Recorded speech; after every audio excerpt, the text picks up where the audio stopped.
do is I want to set up a nice fluid simulation for us. And then I want to switch the gravity midway, and we're going to add a few cool objects in here and just make this a really cool animation. So this is sort of the effect we're going to be going for. As you can see, I'm going to play the simulation, and then the water is going to turn upside down. So it starts by flowing downwards, and then the gravity shifts, and we can basically keyframe all these elements to kind of make this happen. So let me go ahead and minimize my screen a little bit for you guys. All right. Sorry, ignore the Patreon. This would be a good time to announce that I do have a Patreon as well as private tutoring that I'm offering, so I will include those links in the description below. But let me go ahead and save this project, and let's open up a new project. New general project. I'm going to delete this light. I'm going to click on my cube, so we're going to keep our default cube and use it as our liquid object. So we're going to go to Quick Effects, Quick Liquid, and just like that, we have a nice little fluid simulation by default. So this is like Blender's default fluid simulation. So what we want to do is we want to go over here to our gravity settings, which is in our scene settings. And as you can see, by default, we're at negative 9.8 meters squared, or meters a second squared, which is like the default gravity of the actual real world. So we're going to find a place to switch our gravity. I'm going to probably go ahead and let this play out for like 60 frames. How about we let it play out to 90 frames? And then I'm going to insert a keyframe by hovering over this, pressing I. And then we're going to move forward to frame 100, and we're going to flip it. So we're just going to type in positive 9.8, and we're going to add a keyframe. So at this point, the gravity is going to switch from regular pulling down on our objects to now everything's going to go upwards. All right, so let me go ahead and save this real quick as I'm just going to call it fluid flip, which is kind of funny because flip fluid is the type of simulation we are using. Now I'm going to go ahead and click on our domain. I'm going to make sure I have a cache folder set up, which I do. I'm going to click on replay, and I'm actually going to do all, and then I'm going to bake this out to frame 200. Let's go ahead and click on bake all. Let's give this a second, and let's go ahead and see if our simulation baked properly. Fluid falls. Now at frame 90 to 100, it should flip. As you can see, it properly flips to the other side. Now what we're going to do is we're going to free all one more time, and we're going to check mesh over here.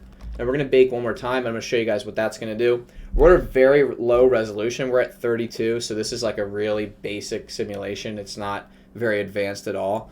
But if we go ahead and play this in solid mode, let's go ahead and watch what this looks like. So as you can see, our fluid falls down, and now it's going to flip. The gravity is going to completely flip it around. So it's just kind of this cool little effect I wanted to play with. Now I think what I'm going to do is I'm going to free all again, go back to wireframe view. I'm just going to shrink the size of our cube in the middle, which is actually going to be our like fluid object. I'm going to apply that scale as well. And then I'm going to rebake our simulation. I don't want as much liquid. Excuse me. I want a little bit less. I don't want it to be like completely filled. So already we have this really cool animation. So let's go ahead and watch this liquid drop, and then at frame 90, it's going to flip upside down. Very cool. Very, very cool effect. Now, if we want to make this even more intense, guys, we free all. We zoom in on our keyframes here. See these two keyframes on our timeline? And we just squeeze them together. So I'm going to go to frame 95, press S to scale. And now this is going to flip very drastically from frame 94 to 96. So let's go ahead and bake the simulation one more time, and let's see what effects we get. Now, obviously, the reason this is baking so fast is because we're at such a low resolution. Let's go ahead and see what this looks like now with that faster gravity flip. Still about the same. If you really wanted it to be more intense, you could make these a little bit more extreme. So I'm going to try one more value. I'm going to go back to my scene settings. On my first keyframe here, I am going to change that to negative 20. I'm going to insert that keyframe, and I'm going to go to frame 96, and I'm going to make it positive 20. Now let's see what we get when we bake our simulation.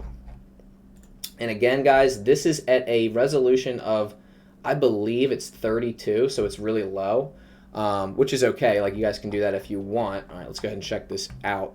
So again, we're at a higher rate of gravity, so this should fall a lot quicker now. And it does, and it kind of settles a little bit quicker too, and then it completely flips. It looks really cool. Let's go into rendered view real quick, and let's just add some materials. Let's get out of Eevee, go into cycles. Let's choose our GPU. I'm just going to add a quick environment texture in here. As always, just give us some really quick, easy lighting. Let's go with this one. And then by default, Blender automatically applies a shader to your liquid. And I believe this should be a 1.33, yep, 1.33 IOR, which is the IOR of water. I'm going to hide that initial cube, which was our fluid object, and I'm going to add in a plane. I'm going to scale that up.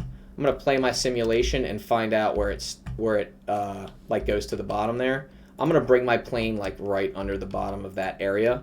I'm going to zoom out, and I just want to watch my simulation again and see how it is affected by that gravity.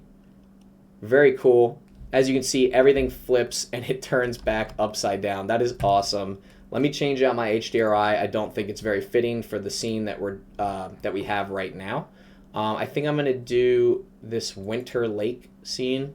I like this a little bit more. And of course, we're going to start adjusting a bunch of stuff here. So we're going to start adding some shading and things like that in here. So I'm just going to make a nice dark shader for our bottom plane here.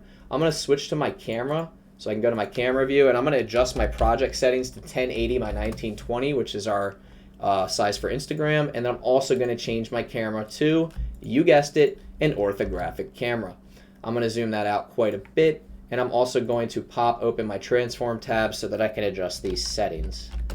I'm going to center everything, 45-degree angle, 52.7 for my downward X angle. I'm just going to like adjust this upwards a little bit as well. So we're kind of just setting up our scene here, kind of seeing what this is going to look like. This looks pretty cool. I think I'm also going to give our liquid a bluish kind of color. Instead of that white, I'm just going to give it just a slight aqua tint. I think that looks pretty good. I'm also going to scale our plane down a bunch. We don't really need it to be that big anymore because we're in an orthographic perspective. So already this is looking really cool. I want to see where it kind of goes back up to the top. And then I kind of want to find that perfect center point. We're actually pretty centered with our scene here. This is actually looking really, really good. So something I want to do now, guys. I don't normally do this, but I'm going to actually create a container for our liquid. So I'm going to go ahead and click on our domain. I probably should. I'm going to duplicate the domain, and then I'm going to actually remove the domain from that object so that I just have the cube. So now this is the exact size that our domain should be.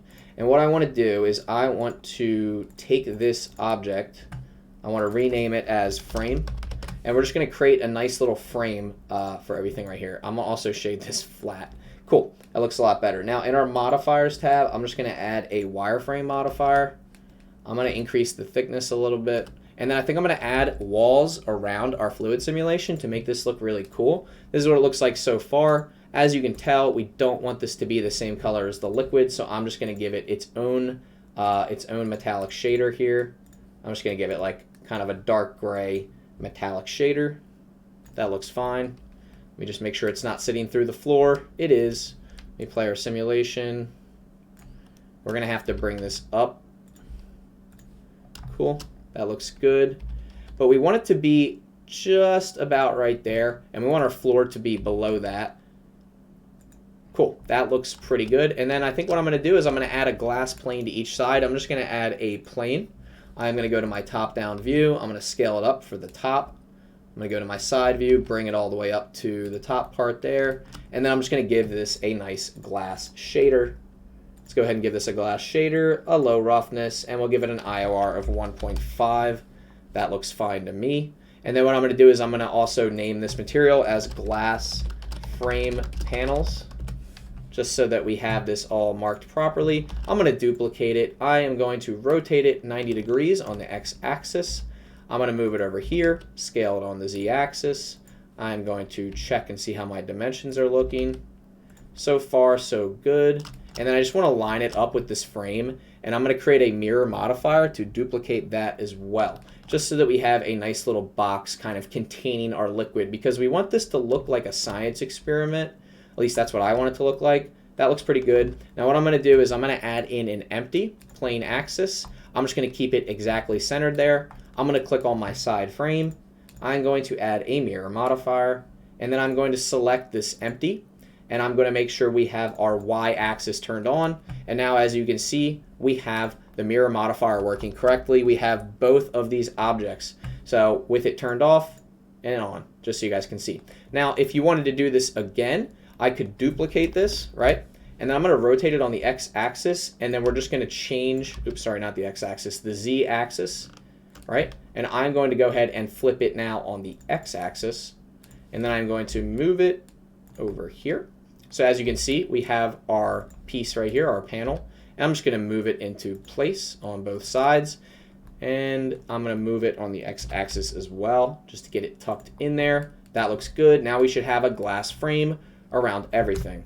Now, this is the point where you guys can decide exactly how you want to construct the glass itself. Right now, the IOR is 1.5. You could turn it down to 1.2, and you'll get an effect kind of like this. And then what you could do is you could also parent the camera to this empty, but we don't want to do that because we're going to be rotating the empty. So I'm just going to add in a new empty. I'm going to add in a sphere.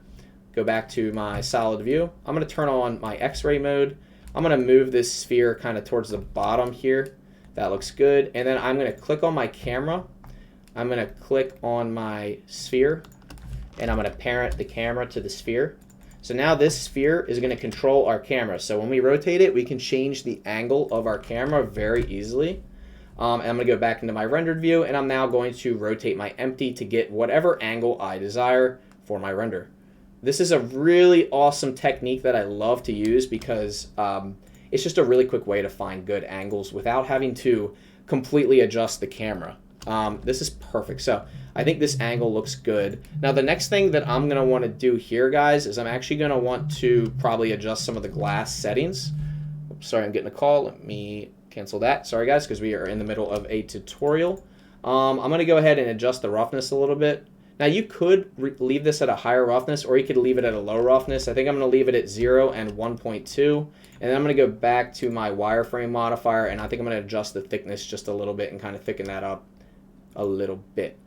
All right, that looks good. Cool. I'm pretty happy with what we have so far. The only other thing I'll probably do is adjust the floor plane, maybe make it white, just experiment with that color. That looks pretty cool. Maybe give it a metallic shader with like a lower roughness. Maybe a slightly off gray. That looks pretty cool. This is like where you guys get to experiment with whatever you want. Now again, in the middle, we have our liquid completely shifting from the top, or sorry, from the bottom to the top. Now I'm probably going to rebake this at a higher resolution. Right now we are at, where is it? Liquid domain. We are at 32. I think I'm going to free all, and I'm going to rebake this at 80. And just see what that looks like. Now again, guys, depending on how much time you have, you can rebake this at any value you want. 80 is pretty high, but if you keep going up, you can go up to 250. You can go up to whatever value you want. This is going to take a quick second. As soon as this is done, though, we'll be able to see the result. Let me go ahead and answer these questions in the comments real quick that I missed. Kenny, my brother, I learned a lot from your videos. Thank you. I appreciate that. 6-bit simulations. Hi. Hello. Thank you guys for joining the stream. Whoa, Kenny, this is so cool. Thank you, Natalie. I appreciate that. Isn't this page the best, everyone? Very talented person here. Thank you so much. Shift-D, Alt-D to duplicate. Yeah, you can use either one. I think Shift-D actually duplicates like the whole object, and then Alt-D is more of like a clone, if I remember correctly. What else we got here? Sorry, guys, if I missed your comments. Sir, I'm facing one problem in your graph. It's not showing the modifier option. Can you tell me how can it enable? I'd have to take a look, send me a screenshot.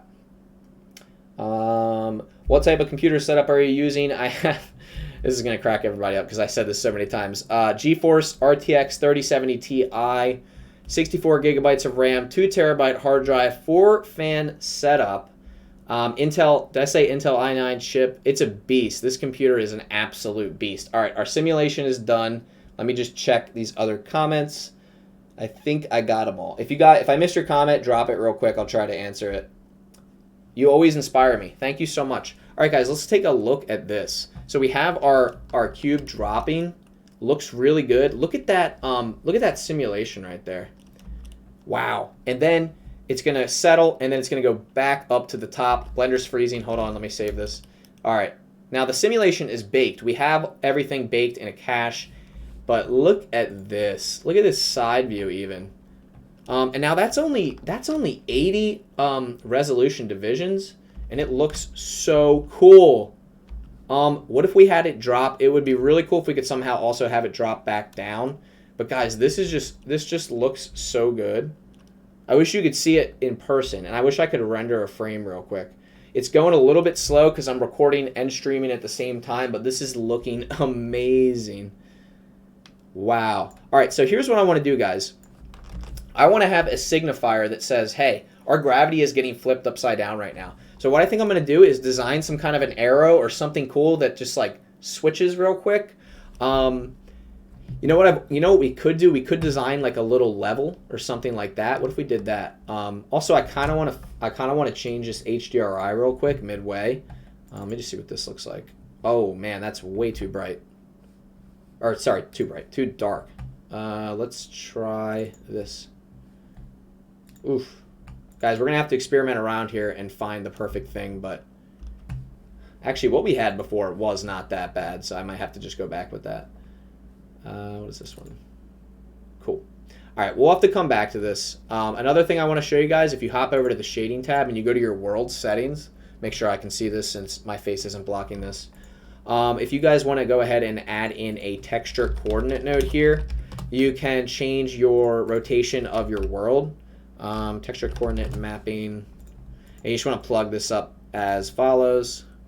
Make sure that is what you guys need right there. Just plug everything up like that. Snap to your camera view, switch to rendered mode, and now that we are in rendered mode, we can change the value of this Z, which is actually changing our entire world's rotation, so we can get these nice effects. I actually think that looks pretty good right there. And I'm going to change our plane to a whiter color, like a lighter color like that. That looks awesome. Cool. I'm pretty happy with that. All right, let's go back to our layout tab. And we can come back and adjust this stuff later. I just get carried away with the lighting because I think the lighting is so important when it comes to making something look cool. Look how cool this looks right now. Just through here. And this is a low resolution. I'm going to rebake this at 300 and we're going to see how cool it really looks because it's going to get super, super realistic and awesome. So again, guys, we can adjust the IOR of everything. I think what I'm going to do is make something that shows an indicator of what this gravity actually is looking like. So I'm going to go back to my solid view. I'm going to add in I think I'll add in a cylinder, and I'm just going to move this off to the side here. I'm going to scale it down. I'm going to scale it up on the Z-axis. And what I want to do is I want to make this almost like a level where there's a sphere inside and it's moving up and down. And the first thing I'm going to do is I'm going to apply my scale here. I am going to go to my modifiers tab. I'm going to add a bevel. I'm going to kind of lower that a little bit. I'm going to add an edge split modifier. And then I'm going to add in a subdivision surface modifier. Now that looks really good so far. I'm going to shade that smooth. I'm going to lower the bevel just a little bit. I think that looks perfect. And then I'm going to go ahead and add in a sphere. Go to my top-down view. Where's my sphere? I'm going to move it with G. Kind of like roughly center it right here. Now, you could probably perfectly center these and then move them around, but I'm just going to really, really roughly center this. Cool, that looks good. Now our sphere is going to indicate our gravitational direction. So what I want to do is hop over to my rendered view. I want to give this tube a glass shader, but I'm going to give it its own like rough glass shader. I'm going to lower that roughness a little bit. I'm going to go to my sphere, and I am going to create a new shader. And then I think I'm going to do, where's my level? On most levels, it's, what is it, green? All right, I'm going to make this one glass as well. This is going to get trippy. And then this one right here is going to be, I think it's like a yellow-green. I feel like it is. Am I wrong about that? This is going to be tough to make this look good. But you know what I just realized, guys? We can actually create a Boolean object. Let's see if this works. I don't know if it will. Because we have a lot of modifiers on this already. Let me drop this down to 1. And let me add in a Boolean modifier. And let's click on our sphere. And then let me hide our sphere. That actually worked really well. Hold on. So the idea is that this is our air bubble in here, this sphere. I'm going to shade both of these smooth, or not, if it's not going to let me. Shade smooth. There we go. So if we switch to our rendered view and we hide this sphere, we now have a bubble inside of our tube here. And when we move this sphere up and down, where's our Z value? There it is. it's going to act as a level. So I think this is going to be really cool. Now, this doesn't necessarily, I guess when it's level, it would be like this at the top, and then it would switch all the way to the bottom. This could actually just make a cool tutorial in itself, but you see how when I bring it up, it's cutting in because that Boolean is acting very well. This is perfect. I think I'm going to leave it at the top here. Oops. Right about there. Guys, this is really cool. I actually didn't think this was going to look as cool as it does. But yeah, this is going to act as our level. Now we just have to like figure out a place to put it. So I'm going to go ahead back to my solid view. I'm going to select my cylinder and my sphere, and I'm just going to like bring it around front here somewhere. And I just want to see what this looks like. This is kind of where you get to be creative again and just figure out like where do you want this stuff to be. Cool. This is going to be really, really interesting. I love this stuff, guys. I really do. I think I want it to be like sort of right there. Oops, I got to have both selected. Cool. Kind of like on the corner area, if you guys are feeling me on that. This is pretty cool. And then should we make it full height? I mean, I feel like maybe we should. Let's make it centered on the Z axis real quick, and let's just scale it up.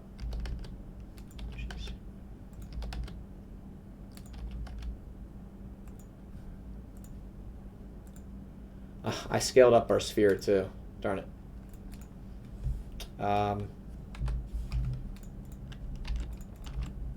Cool. All right, we're good. I think that looks pretty good. I almost want to make it a little bit taller, as I think it's going to work much better. This looks really cool. Guys, should we also build like a small frame for this thing too? Like almost like a holder, like something that's holding this. I almost want to create something that goes off of our metal frame here. So let me just go ahead and grab our cylinder, our sphere, move it on the y-axis so it's like kind of centered. Just like right there. And we're going to have like a prong come off and hold that. And then this is going to show the level. I didn't think this was how this project was going to end up taking place and happening, but it actually is pretty cool. So I'm going to hop back into solid view here. And then I'm going to go ahead and add in a torus. I'm going to move it, center it a little bit. You know what I'm going to do before I do that though? I'm going to add it back and I'm going to adjust some of the settings. I'm going to do major radius a little bit bigger, minor radius smaller, something like that is perfect. Because what I want to do is have this be like a ring that's holding our object at the top. And then guess what I'm going to do, guys? I'm going to create a mirror modifier to go ahead and hold that, or sorry, hold it, to duplicate it so that it's holding both the bottom and the top of our level here. Now again, this is just for aesthetic purposes. We've gone through all the physics simulation. If you guys want to stop watching, that's fine. I'm going to keep teaching. I'm going to go ahead and shade that smooth so it's kind of at the top, hugging the top of this. I might as well just put it all the way at the top. We'll see how that looks. We can easily adjust this later. And then what I'm going to do is I'm going to add in a mirror modifier, and we just need something to mirror this off of. I think I'm going to try to use the tube and see how that looks. And then I'm going to mirror it on the Z axis. So now as you can see at the bottom here, we also have a ring. So we have two rings holding this thing, and then we just need a way to kind of like connect it to this. So I think I'm going to use just like a little, like a cube or something to do that. I'm just going to move that here, kind of scale it down. I'm going to bring it up on the Z axis till it's like barely at the top there. That looks good. I'm going to scale it down some more. Let's go ahead and press period to kind of zoom in on that. Let's go to our side view, bring this up, scale it in, bring it up some more, scale it on the X axis. Let's go ahead and add our mirror modifier. And we're going to select Z in this. And then I'm also going to have to go to my top-down view and verify that that is in the correct spot. It is. We're going to need to center everything real quick. I'm going to shift select all these, G, Y. That looks pretty good. And then I just need to copy this material. And then I think I'm going to apply the scale of our cube here. And I'm just going to add a little bevel. A little bevel action has never hurt anybody. That should be perfect. I'm just going to add like a couple segments in there. Shade that smooth. I think that looks perfect. So now we kind of have this little thing that is holding our level there. So we have our level on the side. Now we need to animate the bubble inside of the level to make it go up and down to show that our gravity has changed. Now we can keep it at the top at frame 94, and then we just need to flip it at frame 96. So our sphere, obviously, guys, is the thing that we're going to be animating. It starts at the top, so I'm just going to keyframe it towards the top here, insert location, and then at frame 96, I'm going to bring it towards the bottom. Insert location. Let's go ahead and check that in rendered view. Now again, we're hiding this.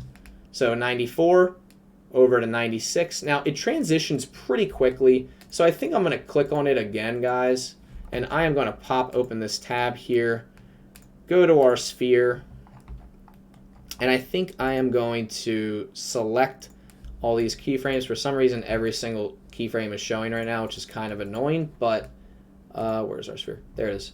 I'm also going to show it. I'm not going to show it in the render, so I am going to hide it, and I'm going to stretch these keyframes out a bit.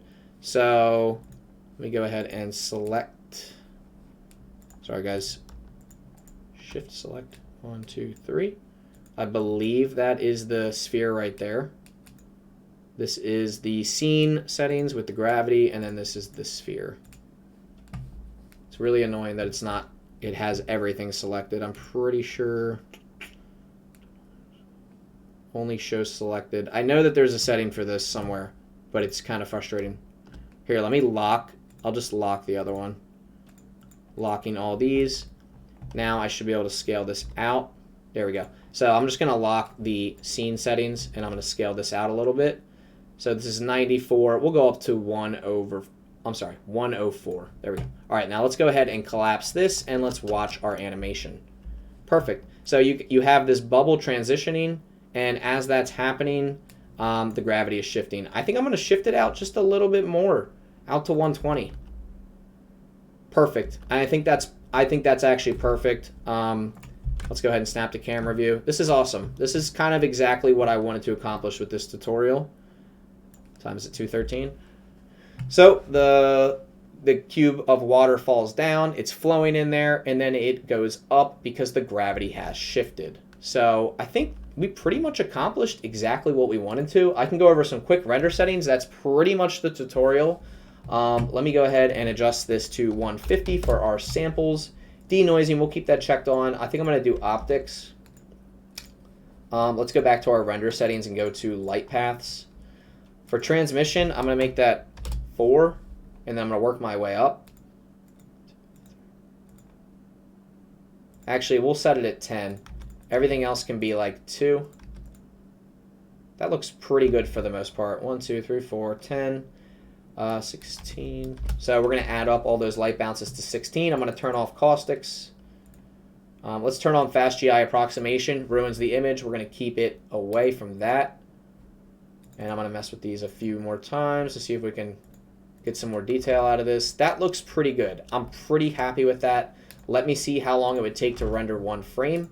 And then eventually I'm going to rebake this simulation at a higher resolution because I don't want to waste your time with the tutorial. As you can see, the cube is in there. We don't want that in there. We want to hide that from rendered view. So let me hide that and re-render this. And let's go ahead and see what render time we're getting here. You can use Node Wrangler for mapping and texture coordinate node. Yeah, I've heard of that. Will you give a quick recap? Yeah, we're making a fluid simulation. Sorry about that. I just saw that. Also, I think we're getting some weird artifact down here or something. I don't know if that's motion blur. I think I have motion blur disabled. All right, this is 21 seconds, and it looks pretty good for the most part. I'm pretty happy with that. I think I might adjust the area where these rings sit. Everything's looking pretty good though. I'm pretty happy with it. It definitely looks like it's contained inside of a glass cube. I'm pretty happy with that, guys. I'm probably not going to go into any more details. I got to make a quick phone call, but this is looking really solid. I'm super happy with this. So I do hope you guys enjoy the tutorial. I will try to post the completed render at the end. But yeah, that was pretty much switching gravity with fluid. Super simple, but super cool effects. Like, I'd like to see what you guys are going to end up doing with that as well. So I'm going to go ahead and stop the recording, and I will talk to you guys later. Go check out the Discord. go check out the Patreon, and definitely go check out my private tutoring that I'm offering on Calendly. I will include that link in the description below. I'd be more than happy to work with you guys and teach you guys some new skills. So I will talk to you guys in the next tutorial. Take it easy.